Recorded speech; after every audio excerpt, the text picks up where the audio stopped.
In this video, we're going to be rating 3 games and deciding which one is the best Roblox war game. All will be rated with 7 key factors. Those key factors being repeatability, graphics, destruction, features, gameplay, functionality, and overall experience. All will be rated, but one will win the title of best war game on Roblox. Who will it be? How good of a game is it? Are they even fun? Watch until the end to find out. In order to figure this out, we have to play our first game of the video, Armored Patrol, a game about vehicles where you fight to win with points. It's a very simple, basic game, but it's really, really fun. Without further ado, let's get into the game. Starting off good, Armored Patrol has some really good flight mechanics for a game this simple and basic. It honestly was really impressive. I could easily figure out how to fly the helicopter and how to shoot every bit of weaponry, easily scoring this kill on this loser. There was also impressive physics for this game, which makes sense seeing as it's an urban map and everything's destructible. The next part was obviously the tanks, which drove relatively smooth and were easy to operate, with a couple mishaps every now and then. It was easy to shoot, easy to drive, easy to see everything around me, but the whole turning rate, or not whole turning rate, but the turret turning was a little weird with how fast it was, but it was still extremely fun to play. But it also made me realize that fights aren't always fair. Aren't always fair. Because if a fight is fair, no one can win quite so easily. So there's got to be a little bit of unfairness, like a Panther and a KV-1 fighting a Jumbo Sherman. I mean, I got destroyed in this battle. I couldn't do anything to help me. Something that was really nice, though, was the fact that there was a wiki inside the game at spawn, which contained a lot of useful information, which I spent too long reading. Now, the tanks, there were a lot of them. Like, tiny tanks to huge tanks. I mean, this thing is huge. I mean, the turret is bigger than my avatar. It's ginormous. It's got a huge cannon. I genuinely don't know how this is in the game. Almost at the end here, but there were a lot of maps, each with their own little bonus ability thing, like destructible buildings, King of the Pit, hailstorms, and a lot of them had physics too. It was really cool. There were also old tanks and new tanks, like the Tiger from World War II. Some vehicles even had a special ability, like the Panther, where you could go really fast, but in turn lose some of your tracks, which was good. You lose tracks, but you can easily get away from something. It's a nice little feature they added. Now, last but not least are the battles. They were honestly hit or miss battles. They were either the most boring battles one could conceive, like this one where I just shot with a Tiger from really far away, or they were some of the most interesting, unique, fun battles with the most chaotic lineups ever. Like this one battle where I had to fight 3 Panthers with another Tiger tank. It was chaotic, hilarious, it was fun. It was power versus speed and, I don't know, armor. It was like chaotic lineups. It was wonderful, great battles, or horrible battles. It was always hit or miss. Like me and this one Tiger swamped out every single one of these Panthers. It was insane, legendary. Now that we've played Armored Patrol, we have to rate Armored Patrol's aspects one at a time, 1 through 10. Let's do it. Starting off with repeatability, the game had lots of tanks from different eras and countries, meaning you could basically play until your hands went numb. So many tanks, so many eras, so many different things to do. 10 out of 10. The graphics were very, very basic. I don't think it can get much better than that, or as bad as that. I'd say about a 5 out of 10. Destruction, 8 out of 10. Really good. Probably the most destructible out of the games I played. Really good. Features, there were a lot. 9 out of 10. Gameplay, really fun, but basic. 6 out of 10. Functionality, it functioned well. 6 out of 10. Overall experience, 8.5 out of 10. Great game, loved it. It had its ups, it had its downs. Overall wonderful game. Now, let's get into the next game, Roblox at War number 4.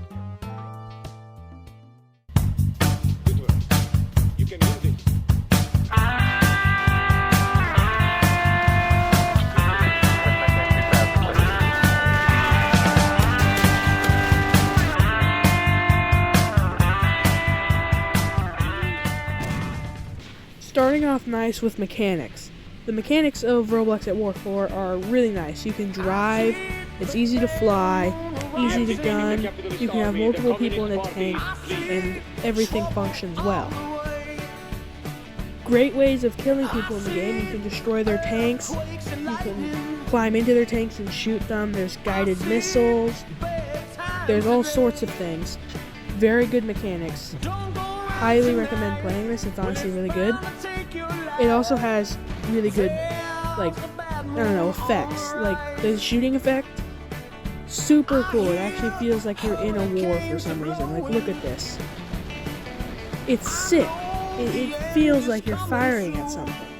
I did have one problem with the mechanics, though, and that was that the tank kept opening up, meaning people could have just climbed in and shot me, which wasn't very much fun thoughts. But it's not that hard to fix. You just close the turret. Super easy. Great fix. Not many bugs, you know? They also had multiple vehicles. They had,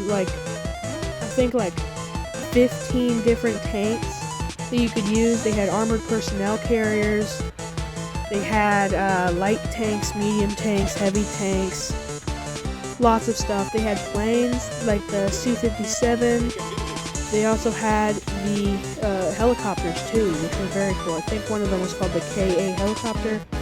They have modern tanks, decently old tanks, like the T-55 all the way to the T-90, I think.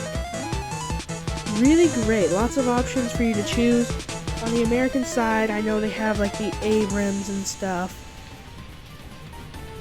Great game, lots of options. Moving on to the graphics, they were decent, but not that good. Definitely better than Armored Patrol, but not much better. Like, it was more fleshed out, a lot smoother, much more, there was much more depth in everything, so it was easier to tell what stuff was, and it created a better environment for fighting in. Now, with destruction, it was sort of varied. You could destroy everything, but it wasn't as destructible as, say, Armored Patrol, which you could destroy everything, and it was easier to destroy stuff, and it also had a lot more physics. Now, apparently, I figured out I am surprisingly good with planes. Weirdly, I am really good with planes. So much so that I actually end up helping our team destroy, a couple of tanks, and I push back the Americans, so much that they actually, use an anti-air missile on me to take me out. Now, the planes also had plenty of guns. They had missiles, sometimes bombs, good, caliber guns, 30, or not caliber, but good ammunition, 30 millimeter. You could see how many missiles you had. It made it easy to use. It was easy to fly. You just use your cursor. It was Y to start, I'm pretty sure. Really nice mechanics and effects for shooting the guns, but not very detailed planes, and I like detailed planes, so that's going to take a hit. Now we're at the middle of the video. Great time, you're here, why not subscribe, why not like the video? You're obviously enjoying it. It's obviously good if you're here. Thank you for watching. Let's get right back into rating it. Make sure to like, subscribe, and share it. Maybe leave a comment on what you want for a video next. The one thing I have an issue with on this game is the player base. They're all either the sweatiest players, you know, camping and making it an unfun game, or they're actually good players. It's always 50-50. Like the battles in Armored Patrol, it's different, and instead the 50-50 becomes the player base, where it's either toxic scumbags who make the game horrible 50% of the time, or 50% of the time it's some of the nicest people you'll ever meet in this game. Honestly, hit or miss experience. Now it's almost time to rate this game. So far we've evaluated almost all of the mechanics, except for the overall experience. And honestly, I think if you're going to play this game, play it casually, and play it as if you're trying to star in a movie.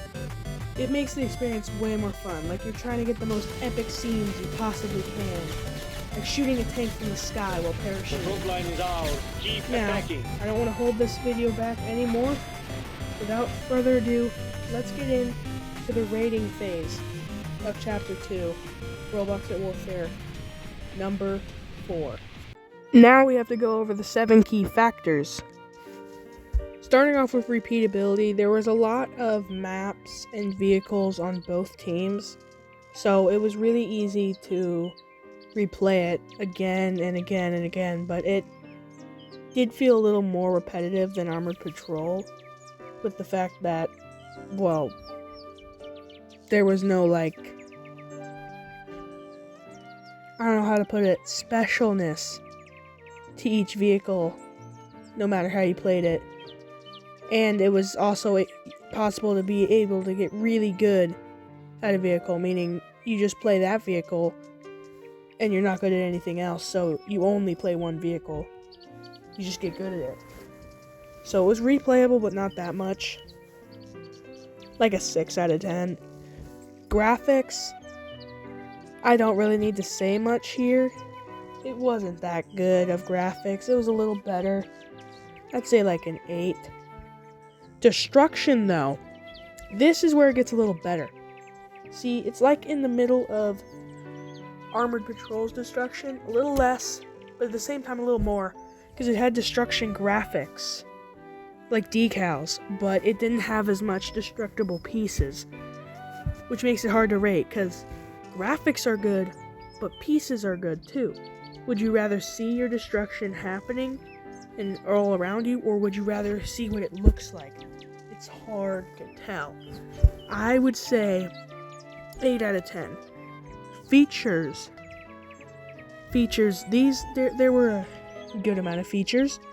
I'd say 6 out of 10, because it was a good amount of features, but it wasn't that many features. There were drones and many weapons you could pick as an infantry person. Missiles, all sorts of things. You could operate tanks and planes, all kinds of wacky stuff. Gameplay, though. Gameplay was pretty good. Really good, actually. It was fun, but after it's not replayable, it's boring immediately. So like a 7 out of 10. Functionality. This is really difficult to figure out, because it functioned, right? At the same time, I feel like there's probably a lot more bugs that I didn't see or get to experience, but I don't know. So it's kind of like, hey, do I rate this up, or do I get backlash if there's more bugs and I rated it wrong? So you really have to choose. With the amount that it was performing at, I'd say an 8 out of 10, but it also really makes me think there's more bugs, which makes me feel like rating it 5 out of 10 for functionality. At the same time, what I experienced is different from what other people experienced with this game. So I don't know if this rating is universal. it makes it really hard to decide. So for this, I'm going to have to use decimals. Between 5 and 8 is around 6 or 7. I would say 6.5, probably, maybe, around the middle of that. Overall experience. This is where it gets funky. To rate overall experience, you have to play it a lot. Something I haven't really done. I don't have every weapon unlocked. That would take days, maybe even weeks to do, which I don't have for a silly YouTube video. This was just a short thing, a short project. How do you get everything when you don't have anything? That is my question. It's a really grindy game, and grindy games are good, but they're also bad. So it makes me think, maybe I rate this a 7. Because it was good starting out, but maybe it's bad later on. I don't know. I haven't played it enough to know.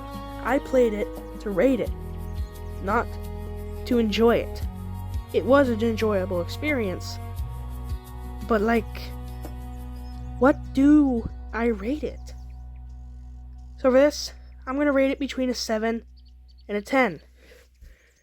So probably 8.5. Overall experience, 8.5 out of 10. That should bring us to our last game, Syria, which I want to explain. Syria takes place, obviously, in Syria. Who would have guessed? It's a sort of, Middle East operation game. Endless fighting, a lot of guns. Strange game to be on Roblox, seeing with how we're dealing with the Middle East right now. But at the same time, it's almost good that we have these types of games on Roblox. I just wonder, what do you, the viewer, think of these games? If I'm gonna be honest, I don't really have anything I can think about anymore. I made this part of the footage too long. Without further ado, let's get into our next game. Syria. Ooh, I wonder if this portal will take me there. That doesn't look like Syria. Let's see.